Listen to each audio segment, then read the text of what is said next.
guys, welcome back to the Playroom. You are in the Playroom with Steve Henning.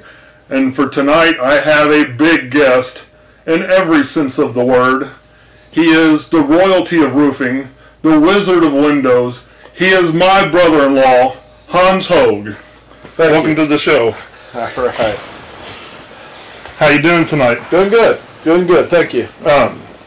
Well, we're going to start off. We'll let you kind of promote yourself. Just tell us a little bit about All American. Well, we're a roofing company as well as a window and door company. We do everything from remodeling inside of homes to room additions to decks, virtually everything when it comes to your remodeling of your home. We are also a commercial company, which means we're commercially licensed. We can renovate commercial buildings. We do rubber roofing as well as metal roofing for actually commercial buildings. And you know, it's just a great business to be in. And we carry a residential license, commercial license, and we just got the Platinum Award through Owens Corning, which gave us the 1 out of 300 contractors in the nation to carry that platinum certification. So it's pretty explain nice. that a little bit more for someone that may not know what that is exactly. Well, it's very interesting because roofing has now become an actual awareness for your home. It's just not about putting a roof on your home anymore. Insurance companies have taken note that they're just tired of paying for sloppy work. When someone just slaps a roof on there and 40-mile-an-hour winds blow it off, they just don't want to have to come back and put it back on based on improper insulation. With our company being platinum, that puts us in elite status in the roofing business, and we're preferred through the insurance companies and through Owens Corning to put a roof on. And when we put a roof on, it's supposed to last a lifetime. And most of your contractors can only give you 1 to 3 years workmanship, which means I always ask a customer, Steve, for instance, if you were getting a roof put on and the guy told you you're getting 3 years workmanship and I'm going to put a 30-year shingle on your house. Now, after the 3-year workmanship, what does your warranty really mean? After 3 years, it probably means nothing. Exactly. Well, with our company, I'm able to offer lifetime service. Wow. And that's our platinum pledge.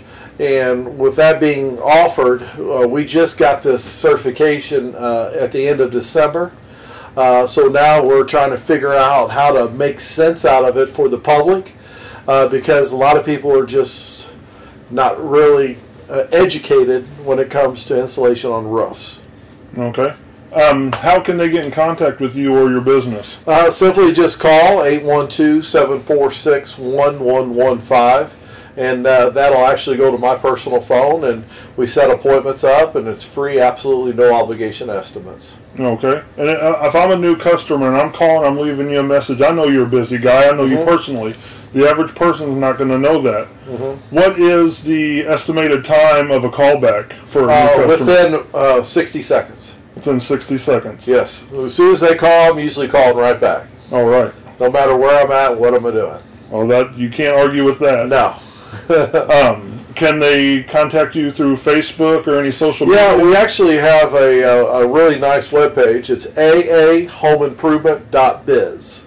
Okay. All right. Okay, I've brought you in here. I'll let you talk a little bit about yourself. We'll get more into that as the show wraps up. That's fine. I'm going to put you on the spot a little bit. I've got some questions for you. All right. So the people that don't know you can kind of get to know you. Okay. I know that you're really big into high school and college football. Where'd you play college ball at? I actually played at University of Evansville. University of Evansville, for the Aces fans. And I know that you had an opportunity to go to the NFL, but it didn't pan out. No, it did not. How do you think... I mean, I guess you can imagine, like, if you won a windfall of money, how your life would change. How do you think your life would be if you were in the NFL or had been in the NFL? Well, I actually know what type of person I was as I was an All-American at University of Evansville. You know, I made All-American as a freshman, and I also made All-American as a junior and senior. I was the only non-scholarship All-American in college football history. And I knew what my attitude was then, okay? And I felt like I was a pretty selfish person at that time. and because my whole life was bent around football. So I don't know if the NFL would have been any type different for me. I think my arrogance at that time, and I call it arrogance because I don't think I understood what life was really about, because my football kind of dictated my path. Yeah. And, you know, a lot of things that I did do in life as far as the game of football, you know, yes, it would have paid me a substantial amount of money, but who knows what would have happened with all that money. Yeah. And, of course, I wouldn't have had the family I got now with you and Brianna and Landon and Billy and Sarah. Yeah. So, you know, and, of course, Melissa and everyone else. But, you know, life is interesting. I believe you have to go through certain things in your life to understand that, you know, that may not be the path for you. And since that wasn't the path for me, I think I'm a better person today if I would have ended up taking that path. Yeah. Not saying something in my life wouldn't have changed. You know, you never know what God has planned for you. Exactly. Now, you didn't take that path, but I know that, you know, you did have college and you even played for the Evansville Blue Cats for the short time they were here in town. What's one good memory you took from that experience?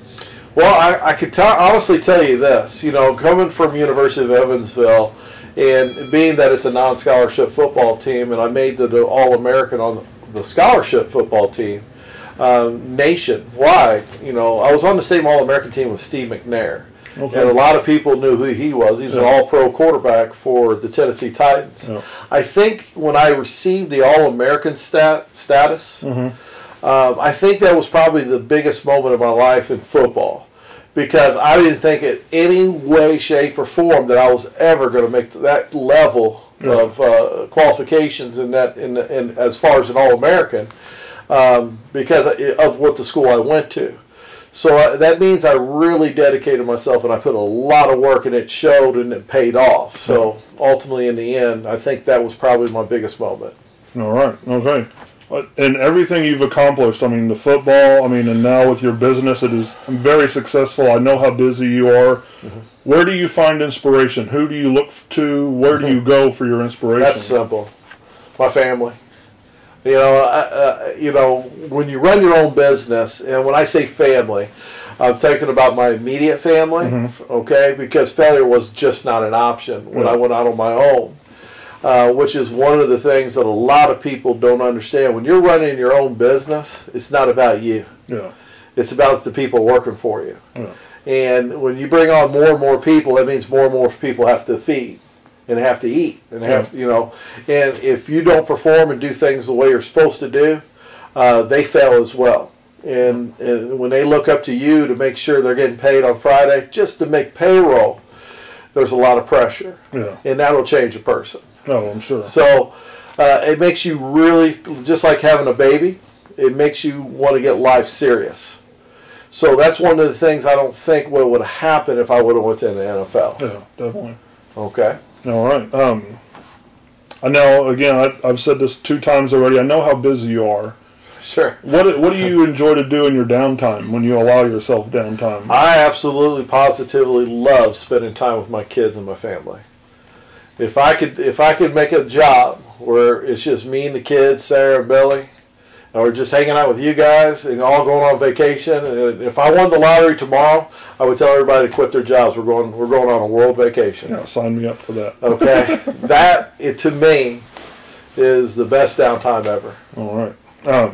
You've mentioned your kids. Brianna, your firstborn. Do you remember how you felt when you found out you were going to be a father for the first time? Oh yeah, I felt like I won the Super Bowl. How's that? That'd be pretty amazing. Yeah. We're going to kind of flip the script a little bit.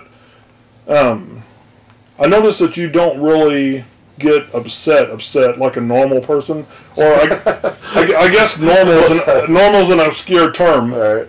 I just kind of want to pick your brain, and what's the fastest way to upset you, or what would be your hot button topic? Not that I want to upset you. No. I'm just picking your brain, of course. I guess if someone hurt one of my children or my kids or my family, okay. When I mean my family, you know, the people that I integrate with, you know, every day, or you know, see and enjoy being around. Yeah. I think anybody normal would feel the same way. But yeah, my life has thrown a lot of curveballs, a lot of knuckleballs, a lot of ground balls, and I've been hitting the balls. So I'm just saying, there's not a lot to get upset about it anymore, because in the end, you just don't have no control anyways. But just don't mess with my family, and I promise you'll never see me angry. All right, fair enough. Talk about getting hit in the balls. What's been your biggest? I'm sorry, I can't talk tonight. Your biggest obstacle that you've overcome? Holy cow! Or maybe have yet to overcome that you want to. The biggest obstacle. How about learning who I truly am? Okay. Okay. The biggest obstacle, and which I think is a blessing, is I actually found out in a period of my time in my life what my strengths are, what my weaknesses are, who my true family are, and who my true friends are. Yeah. That's the biggest obstacle, because there's a lot of people who go throughout life who do not understand any of that. Yeah. And in the end, they figured it out, and it's too late. Yeah. Well, that is a huge obstacle. Major props to you. Okay. Not that you're old by any means, but if you have a bucket list, I'm sure everybody does. What is that top thing on your bucket list? What has Hanz not done that he wants to do? Is it a personal, just for me? Yeah. Me only? Yeah, let's make it just about you this time.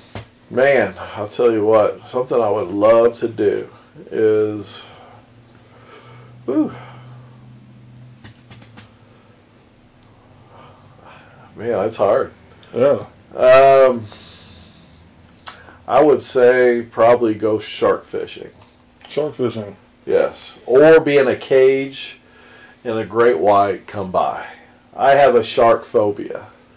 Okay? And I think I've witnessed this firsthand. I cleared a beach. Yes.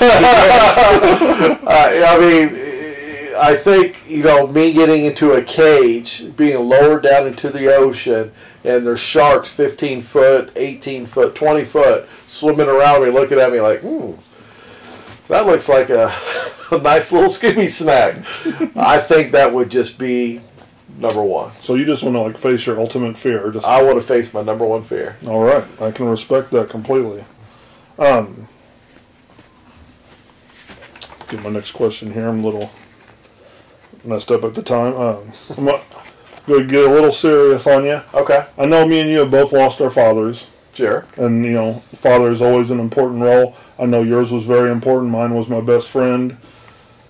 Given the chance, if he was sitting right next to you on a bench and you could tell him one thing, what's one thing you would tell your father? He was right.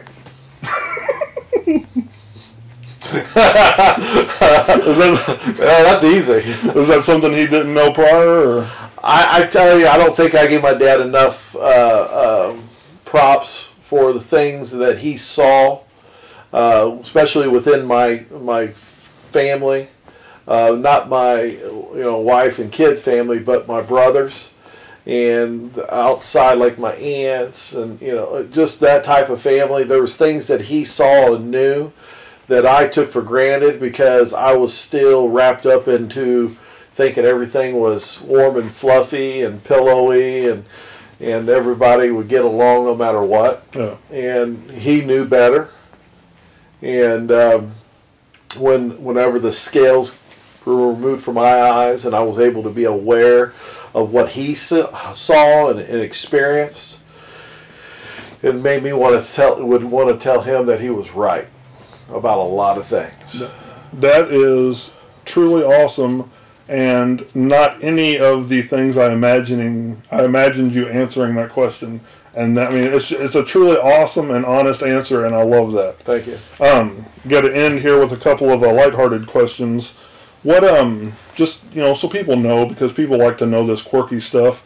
What's one movie or one TV show, if you're just skimming through your channels, that you stop on no matter what point it's in? Predator. With Arnold Schwarzenegger. Yep. Awesome. And one last question. In the movie Hanz, who plays you? You have casting rights. Who plays Hanz? Mark McGuire. That's a good. No, actually, I've been told if Mark McGuire ever makes a movie, you should play his double because you look like him. All right, and but who would play me? Oh my gosh, man, that's a hard question to answer. I was told I look like what was the big wrestler off WCW, and he was on The Longest Yard. He was like 6'10".